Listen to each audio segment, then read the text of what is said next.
On today's Tech Help for Churches, should your podcast be mono or stereo?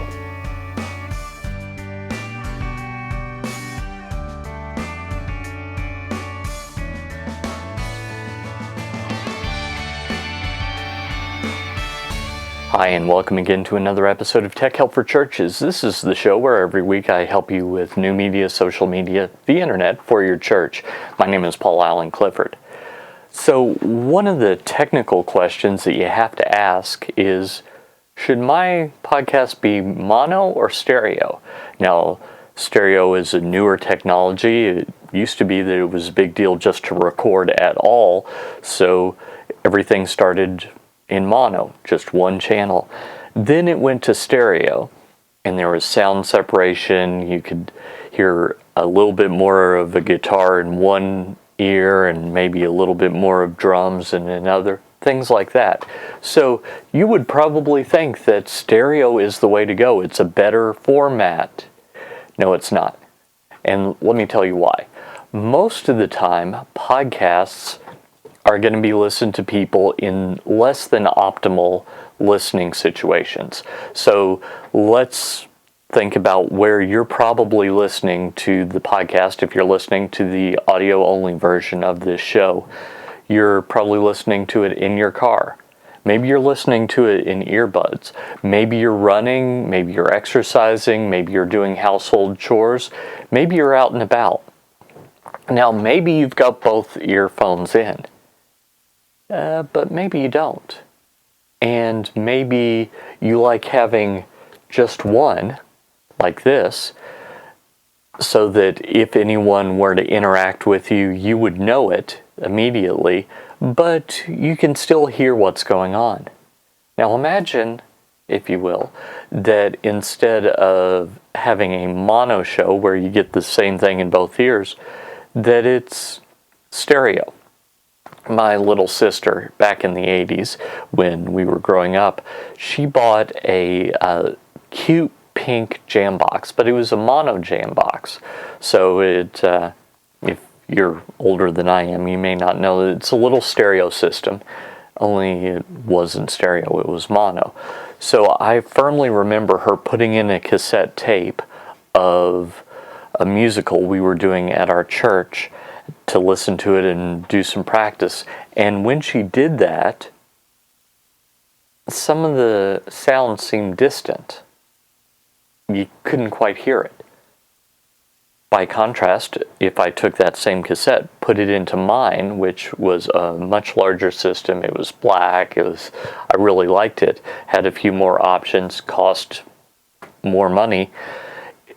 If you put it into that system, you would hear both sounds. That's because the speakers you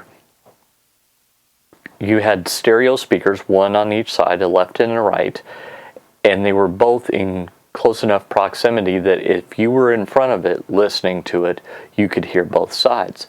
But with hers, they just dropped off one of the sides. Now, ideally, with a stereo system, you would have part of the signal that had basically everything, and then the other part would have additional stuff. That's ideal. But ideal and actual aren't exactly the same thing.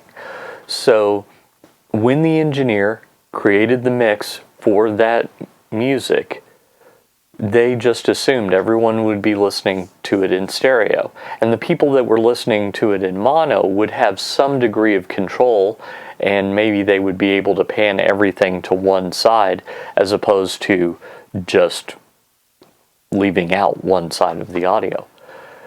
In effect, when you drop one earbud, that's what you're doing.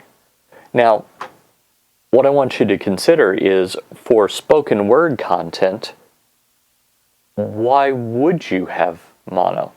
Or why would you have stereo, rather? I mean, perhaps you've got an interview and you've got two people talking, and you like the idea that the listener can hear the interviewer in one ear and the interviewee in the other. Theoretically, that sounds great. The problem is that in actuality, if they drop the one earbud, they're going to hear one side of the conversation? What if they're listening in their car and maybe one of the speakers is blown and just not very good? Well, they're going to lose one side of the conversation. So for most content, mono is actually a better way to go. So this is really, when we think about it, we're going to come down on the side of who our audience is, when they're likely to be listening, what situation they're going to be running into, and we're going to optimize our content for them.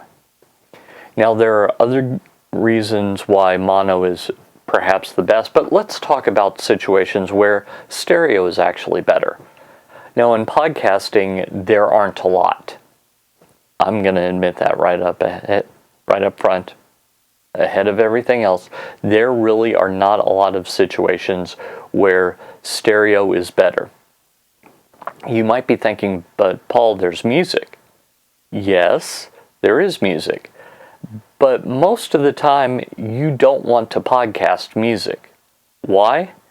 Because what you're doing when you podcast is you're giving people a download of the content. If you watch a lot of YouTube videos, you may or may not know, maybe you assume that this is cool because you see a lot of people doing it, but you may not know that there are a lot of deals going on in the background. In fact, there are 3 possible things that can happen if you upload a video with copyrighted music. Just as an aside, one is the creator takes all the money. The other is the creator shares the money. And the third thing is that the creator doesn't let you keep your video up. Those are your 3 options on YouTube. Now, from your perspective, it could be that you think, well, I see a video with music, so it's cool to do. No, it's not. Now, podcasting is the same way, although you're going to have typically a much smaller audience, so you might get away with it.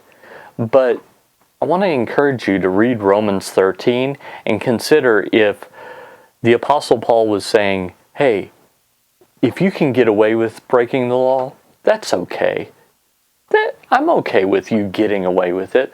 Or was he saying, a guy who was eventually executed for breaking Roman law, look, if you have a very good reason and you're okay with the consequences of breaking the law, that's one thing. But if you're just breaking the law to break the law, you probably shouldn't do it. I want you to consider that as you read Romans 13 with the Apostle Paul's history in mind. So, should we do copyrighted music in a podcast? Probably not. Now, you'll notice that this show started off with music. Well, there's a reason for that. That's production music. It's music that was created specifically to be used in videos and podcasts and other things like that. So, that's okay. If your church does their own music, that would be okay as long as you can get permission from the people that do it. And that's probably not all that hard because you can walk up to them and talk to them. It's 12 o'clock. If your church does hymns that are particularly old, you might be okay. But if you do Pass It On from 1970, still under copyright. In fact, some songs that you would think wouldn't be under copyright are. So it actually gets much more complex. So with all that in mind, that's why normally you don't want to put music in your podcast, and therefore you probably don't want to do stereo. So think about all these things and make the decision for yourself. Should your podcast be mono or stereo? Probably mono. And that, I think, will help you as you're determining what format to create your podcast in. If you like this content, make sure you head over to trinitydigitalmedia.com where you can join my email newsletter, leave your questions or comments below this video, or just get some of the great stuff that I have over at my store. Until next time, this is Paul Allen Clifford with trinitydigitalmedia.com. Go out and change eternity.